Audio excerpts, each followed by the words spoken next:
Assalamualaikum warahmatullahi wabarakatuh. Apa kabar, Soli dan Soliha?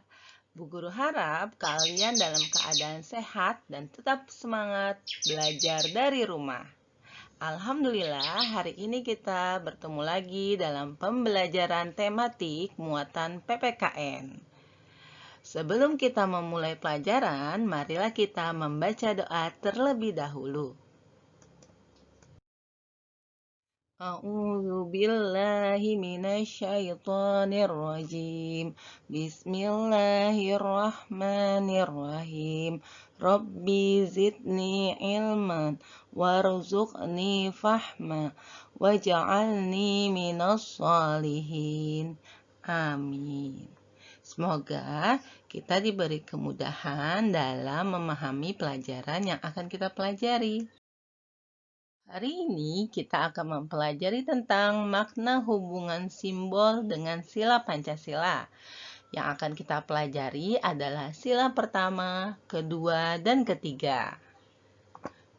Mari kita simak pembelajaran berikut ini. Sebelum memulai, Bu Guru mau bertanya terlebih dahulu. Tahukah kakak dasar negara Indonesia? Ya, benar. Dasar negara Indonesia adalah Pancasila. Pancasila merupakan dasar negara Indonesia. Pancasila dipakai sebagai panduan kehidupan berbangsa dan bernegara bagi seluruh rakyat Indonesia. Pancasila tercantum pada lambang negara Indonesia yaitu Garuda Pancasila. Simbol Pancasila terdapat pada perisai di dada Garuda Pancasila. Setiap sila memiliki makna tertentu. Ya, sekarang perhatikanlah gambar berikut ini. Gambar ini adalah gambar Garuda Pancasila. Tahukah kakak berasal dari bahasa apakah Pancasila itu? Pancasila berasal dari bahasa Sanskerta yang artinya panca dan sila, yaitu 5 dasar. Burung Garuda melambangkan negara Indonesia yang besar dan kuat. Warna bulu burung Garuda adalah emas yang melambangkan kemegahan dan kejayaan. Jumlah bulu Garuda Pancasila melambangkan Hari Proklamasi Kemerdekaan Indonesia pada tanggal 17 Agustus 1945. Antara lain, 45 helai bulu di leher. Pada masing-masing sayap terdapat 17 helai bulu. Kemudian, pada pangkal ekor di bawah perisai terdapat 19 helai bulu dan 8 helai bulu di ekor. Ayo kita ingat kembali bunyi dan simbol Pancasila. Mari bersama-sama kita membaca Pancasila. 1. Ketuhanan yang Maha Esa. Dilambangkan dengan gambar bintang. 2. Kemanusiaan yang adil dan beradab. Dilambangkan dengan gambar rantai.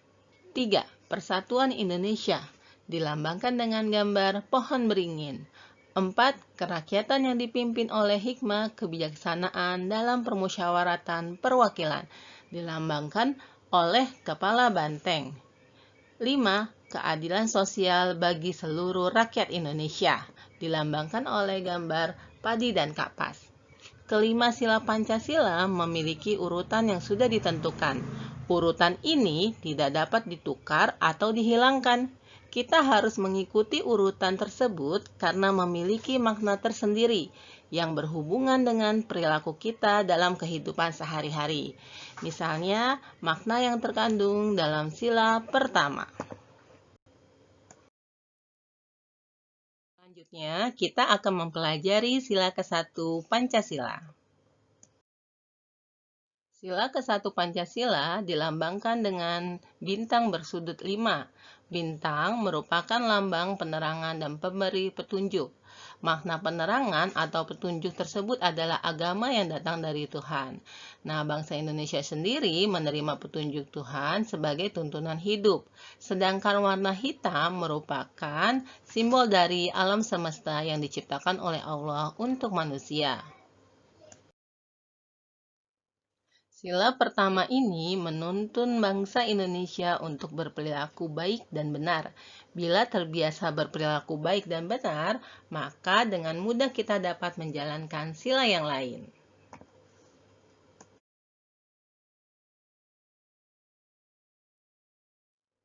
Sikap yang sesuai dengan makna sila pertama Pancasila adalah: pertama, percaya dan takwa terhadap Tuhan Yang Maha Esa sesuai dengan agama dan kepercayaan masing-masing. Jadi, kita bisa mendapatkan atau menjalankan ibadah kita sesuai dengan kepercayaan kita. Kemudian kedua, saling menghormati kebebasan menjalankan ibadah sesuai agama dan kepercayaan masing-masing. Oleh sebab itu, kita dilarang untuk mengganggu ibadah agama lain, dan orang lain atau dari agama lain pun tidak boleh mengganggu saat kita menjalankan ibadah. Kemudian yang ketiga, membina kerukunan dan toleransi antara umat beragama. Hal ini akan menciptakan keamanan dan kenyamanan bagi masing-masing umat beragama. Kemudian yang keempat, menjaga dan menyayangi semua makhluk yang telah diciptakan oleh Tuhan. Karena semua yang diciptakan Tuhan harus kita syukuri. Yang diciptakan Allah, baik itu tanaman, hewan, maupun sesama manusia, kita harus mensyukurinya dan memanfaatkan apa yang Allah ciptakan untuk kesejahteraan kita dengan tetap menjaga kelestarian alam. Kemudian yang kelima, membina kerjasama dan tolong-menolong antara umat beragama. Walaupun berbeda agama, kita tetap harus menjaga kerjasama dan tolong-menolong untuk tetap menjaga kerukunan antara umat beragama. Selanjutnya, kita akan mempelajari sila kedua Pancasila. Simbol sila kedua Pancasila adalah rantai. Bunyi sila kedua adalah kemanusiaan yang adil dan beradab.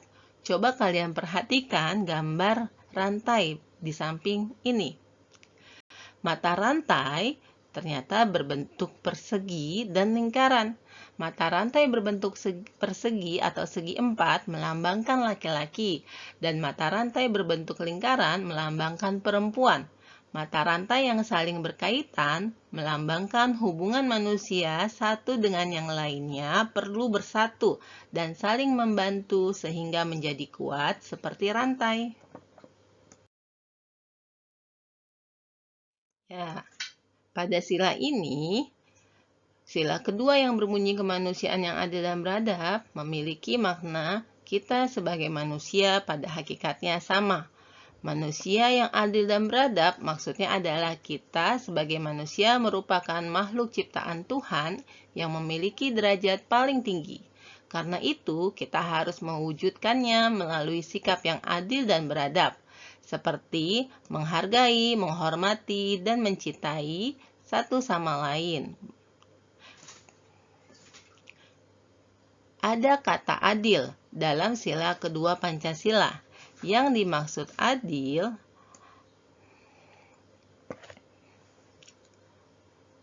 Ada kata adil dalam sila kedua Pancasila ini. Yang dimaksud dengan adil adalah kita harus melakukan sesuatu tanpa melihat latar belakang seseorang.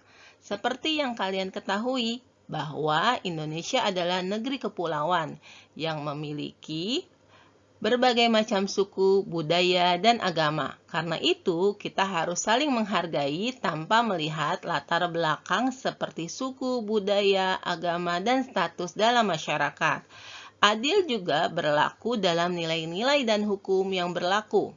Tidak ada pembeda perlakuan, semua masyarakat Indonesia adalah sama dan setara. Contoh sikap yang mencerminkan sila kedua Pancasila. 1. Mengakui persamaan derajat, hak, dan kewajiban asasi manusia tanpa membedakan. Kedua, mengakui dan memperlakukan manusia sesuai dengan harkat dan martabatnya sebagai makhluk Tuhan Yang Maha Esa. Karena baik laki-laki maupun perempuan memiliki harkat dan derajat yang sama dalam Islam. Dan dalam Islam tidak ada yang membedakan kecuali takwa kepada Allah Subhanahu wa taala. Kemudian yang ketiga, mengembangkan sikap saling mencintai sesama manusia. Yang keempat, tidak semena-mena terhadap orang lain. Yang kelima, mengembangkan sikap saling tenggang rasa dan tepa selera. Maksudnya adalah sikap yang mencerminkan menghargai dan menghormati orang lain.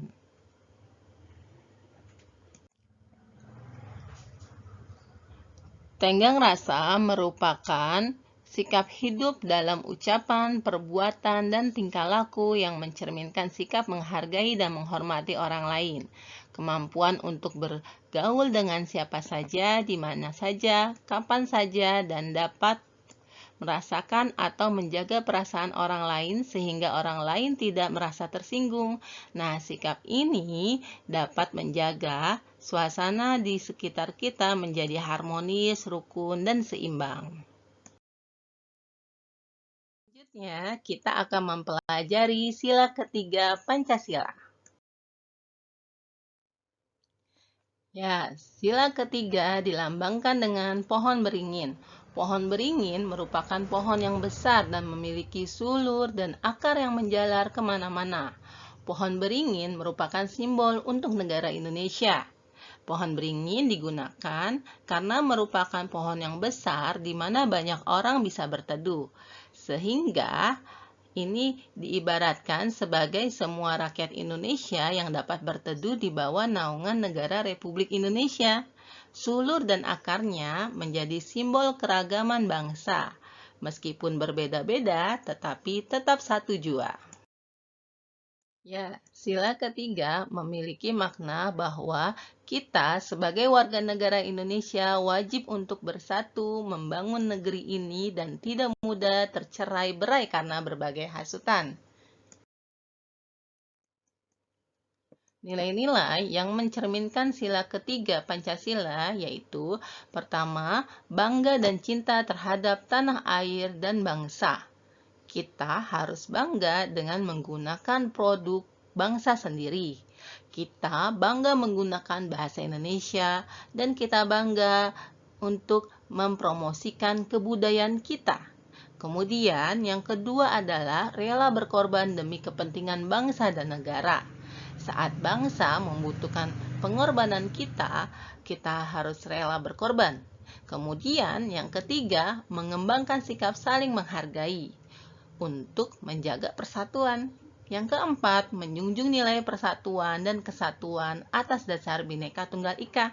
Kakak masih ingat Bhinneka Tunggal Ika itu maksudnya apa? Ya, Bhinneka Tunggal Ika adalah walaupun berbeda-beda, kita tetap satu. Kemudian yang kelima, mengutamakan kepentingan bersama di atas kepentingan diri sendiri. Alhamdulillah, pembelajaran kita hari ini sudah selesai. Hari ini kita telah mempelajari tentang simbol dan makna dari Pancasila, yaitu sila pertama, kedua, dan ketiga. Untuk sila keempat dan kelima akan kita pelajari pada pertemuan berikutnya. Sekarang waktunya kuis. Siap-siap ya. Soal pertama. Urutkan simbol berikut sesuai dengan urutan Pancasila yang benar. Nah, lihat ada pohon beringin, bintang, rantai, padi dan kapas, dan kepala banteng. Kita urutkan dari sila pertama. Sila pertama adalah, ya, simbol atau lambangnya adalah bintang. Sila kedua, rantai. Sila ketiga, simbolnya pohon beringin. Dan sila keempat, simbolnya kepala banteng. Sila kelima, simbolnya adalah padi dan kapas. Oke, terima kasih kakak yang sudah benar menjawab, berarti sudah paham tentang urutan dari Pancasila. Terima kasih kakak yang sudah menjawab dengan benar, berarti sudah hafal tentang simbol dari sila Pancasila. Soal berikutnya adalah pilihlah bentuk pengamalan sila pertama Pancasila yang benar. Pilihannya adalah pertama, membantu saudara atau tetangga yang sedang mengalami musibah. Yang kedua, jika negara terancam keamanannya, maka kita harus siap untuk berpartisipasi dalam perjuangan. Yang ketiga, saling menghormati antara umat beragama. Jawaban yang benar adalah, ya, benar yang ketiga. Selanjutnya, lihatlah bentuk pengamalan sila kedua Pancasila. Yang benar adalah pertama, menjaga bumi Indonesia agar tetap lestari dan sumber daya alamnya tidak terkuras habis. Yang kedua, menjalankan perintah dan menjauhi larangan agama sesuai agama yang dianut masing-masing. Yang ketiga, sadar bahwa manusia adalah makhluk sosial, tidak bisa hidup sendiri. Jadi, harus mau saling tolong-menolong. Yang merupakan pengamalan sila kedua Pancasila, yaitu kemanusiaan yang adil dan beradab adalah, ya, yang ketiga. Kakak benar. Sekarang soal terakhir, bentuk pengamalan sila ketiga Pancasila yang benar adalah, pertama, menghargai dan menggunakan produk dalam negeri dan turut memajukan perekonomian nasional. Kedua, memberikan bantuan pada orang yang membutuhkan pertolongan. Yang ketiga, toleransi antara umat beragama. Jawaban yang benar adalah, ya, jawabannya adalah yang pertama, menghargai dan menggunakan produk dalam negeri dan turut memajukan perekonomian nasional. Jika kita suka produk dalam negeri, maka kita sama saja membantu orang Indonesia dalam memajukan usahanya sendiri. Ya, terima kasih atas kebersamaan ini. Alhamdulillah, kita telah menyelesaikan pelajaran hari ini. Sekarang kita tutup dengan doa penutup majelis. Subhanaka Allahumma wa bihamdika asyhadu alla ilaha illa anta astaghfiruka wa atubu ilaihi. Terima kasih. Terima kasih Soli dan Soliha. Tetap semangat ya belajar di rumah. Bu Riri ucapkan Assalamualaikum warahmatullahi wabarakatuh.